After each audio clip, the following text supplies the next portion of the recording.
Hello guys, कैसे हैं आप लोग। मेरे चैनल पे आपका बहुत बहुत स्वागत है। आज की रीडिंग आपके लिए आपका कौन सा बिहेवियर है या कौन सा ऐसा पैटर्न है जो कि आपको जर्नी में डिले कर रहा है, जर्नी में पीछे रख रहा है, या फिर आपका ब्लॉक बन के आपके अंदर कहीं छुपा हुआ है जो आप शायद पहचान नहीं पा रहे हो। ठीक है, सो देख लेते हैं रीडिंग के थ्रू कि कौन सा आपका ऐसा ब्लॉक हो सकता है जो कि आपको आपके रास्ते में जो है रुकावट पैदा कर रहा है, या आपके इनर वर्क को डिले कर रहा है। ठीक है, या आपके असेंशन को डिले कर रहा है। क्या चीज़ है जो आपके लिए प्रॉब्लम क्रिएट कर रहा है। ओके, सो यहाँ पे मैं कार्ड पिक करूँगी आपके लिए। तो फर्स्ट कार्ड निकल के आया है 7 ऑफ वॉन्ड्स। 7 ऑफ वॉन्ड्स बताता है कि कहीं ना कहीं आपको अगर डिफेंसिव हो जाने की आदत है, ठीक है, अगर आप डिफेंसिव हो जाते हैं चीज़ों को लेके अपनी। अच्छा देखिए, डिफेंसिव कौन होता है, डिफेंसिव होना क्या होता है। ठीक है, डिफेंसिव होना होता है अपनी गलती को स्वीकार ना कर पाना। अब मैंने कुछ गलत किया है या मैं कुछ गलत कर भी सकता हूँ, ठीक है, ऐसी भी किसी पॉसिबिलिटी से इनकार करना। जब व्यक्ति खुद को डिफेंड करता है कि नहीं, उसने ऐसा वो ऐसा कर ही नहीं सकता या उसने ऐसा किया ही नहीं है, ठीक है, तो वो व्यवहार कहलाता है कि डिफेंसिव होना। डिफेंसिव होना निशानी है ईगो की, यानी कि आप अपने ईगो से ऑपरेट कर रहे हैं। ठीक है, तो आप ध्यान दीजिए, कहीं ना कहीं अगर आपके ईगो ने आपको कहीं पे अटका के रखा है, ठीक है, क्योंकि ईगो का अक्सर मीनिंग जो है वो बहुत ज़्यादा डीप हो जाता है। ठीक है, बहुत सारे बिहेवियर पैटर्न हैं जिनके पीछे ईगो ही होता है। ठीक है, अगर कोई इंसान ये ऊपरी तौर पे देख के बोले कि नहीं, मुझ में तो ईगो है ही नहीं, या मैंने तो अपना ईगो का इशू रिजॉल्व कर लिया, बट समहाउ कहीं पर अगर आप खुद को डिफेंड करते हैं, ठीक है, मानने को तैयार नहीं, यानी कि क्या मतलब हुआ इसका, आप अपने अंदर झांकने को तैयार नहीं है, यानी कि आप ये स्वीकार करने को तैयार ही नहीं है कि कुछ आपकी गलती भी हो सकती है। तो क्या देखिएगा, क्या आपका कुछ बिहेवियर में ऐसा कुछ पैटर्न है तो उसको आपको हील करने की बहुत ज़्यादा ज़रूरत है। ठीक है, सो नेक्स्ट कार्ड है card number 2, 8 of cups. Okay, so life में आपको 2 cards are there, 8 of cups and 5 of pentacles, दोनों ही बताते हैं अबंडनमेंट इशू।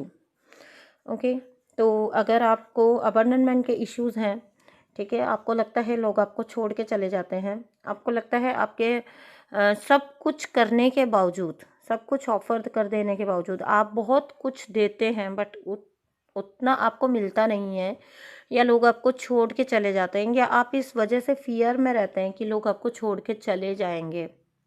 ओके, तो इस इशू को अपना हील करिए।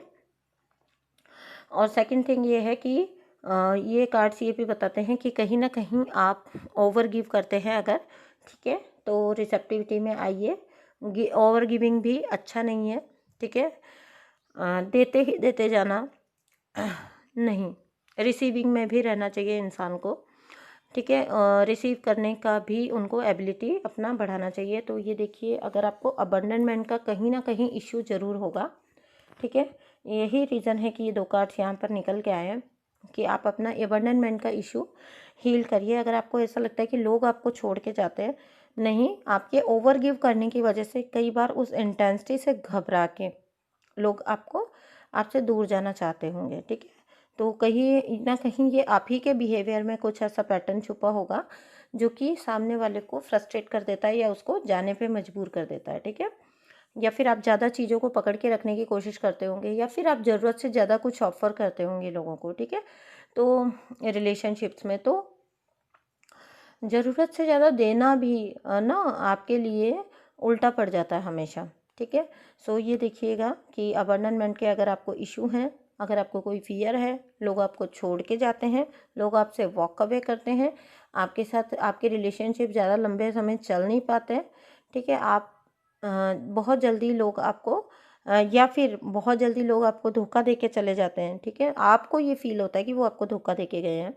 ठीक है, अदरवाइज़ होती चीज़ ये है कि आप उनके बिना मांगे ही उनके लिए कर रहे होते हैं, जिसकी उनको शायद ज़रूरत भी नहीं होती है। ठीक है, तो क्योंकि आप अपनी सेल्फ रिस्पेक्ट को छोड़ के ओवर गिव कर रहे होते हैं, तो उस इंटेंसिटी से वो इंसान घबरा के आपसे दूर भागने की फिर वो चेष्टा करने लगता है। ठीक है, नेक्स्ट है 4 ऑफ कप्स। तो ये है अपने गिफ्ट्स को पहचानना नहीं। ठीक है, अपने गिफ्ट्स को ना पहचानना, अपनी एबिलिटीज़ को ना देखना। ठीक है, अपने आप को कम आंकना। ठीक है, अपने आप को सेल्फ डाउट में रहना। ठीक है, सेल्फ डाउट करना अपने आप के लिए कि किसी चीज़ के लायक खुद को ना समझ पाना। ठीक है, तो ये सारे इश्यूज अगर आपके अंदर हैं तो ये ध्यान रखिए। ठीक है, कि आपको इस चीज़ को, इस इशू को आपको हील करना है। ठीक है, इस इशू को आपको हील करना है। और देखिएगा कि किस किस जगह पे आप ऐसे किसी पैटर्न से जो है डील कर रहे हैं जहाँ पे आप जो है पहचान नहीं पाते हैं। ठीक है, खुद के लिए सेल्फ डाउट में चले जाते हैं। सेल्फ डाउट में जाना मतलब सेल्फ लव की कमी। So you have to work upon self love. Self love पे आपको काम करना है। ठीक है, कॉन्फिडेंस पे काम करना है, अपना कॉन्फिडेंस बढ़ाना है और अपने आप को हर चीज़ के लायक समझना है। ठीक है, आप सब कुछ पाने के लायक हो। ठीक है, तो this is the next card is 3 of swords. ठीक है, 3 ऑफ सॉर्ड्स बताता है कि अगर आप पास्ट हर्ट्स को लेके बैठे रहते हैं, ठीक है, तो वहाँ देखिए आपका कुछ इशू वहाँ पे दबा हुआ हो सकता है।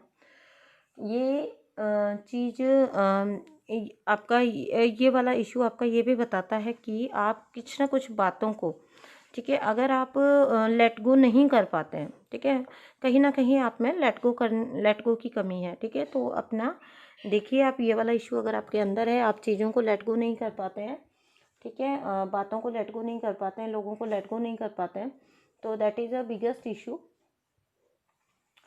क्योंकि आप फिर क्या कर रहे हैं कि अपनी एनर्जी को ज़ाया कर रहे हैं। ठीक है, उस पास्ट हर्ट को बैठ के सोचने से कुछ भी नहीं होने वाला। या तो जाके उस जगह पे उसको हील करिए और फिर आगे बढ़िए जर्नी के अंदर। ठीक है, तो यह देखिएगा कि आप कहीं ऐसी किसी एनर्जी में तो नहीं है जहाँ पे आप पास्ट के कुछ हर्ट्स को लेके बैठे हुए हैं। ठीक है, तो ये चीज़ क्योंकि आपके रास्ते में बहुत बड़ी रुकावट बनती है। ठीक है, लेट गो करना, सरेंडर में जाना, टोटल सरेंडर में जाना, that is very important. Okay, so next card is 4 of pentacles is there. 4 of pentacles बताता है कि 4 ऑफ पेंटिकल्स बताता है, एक कार्ड में और ले लेती हूँ।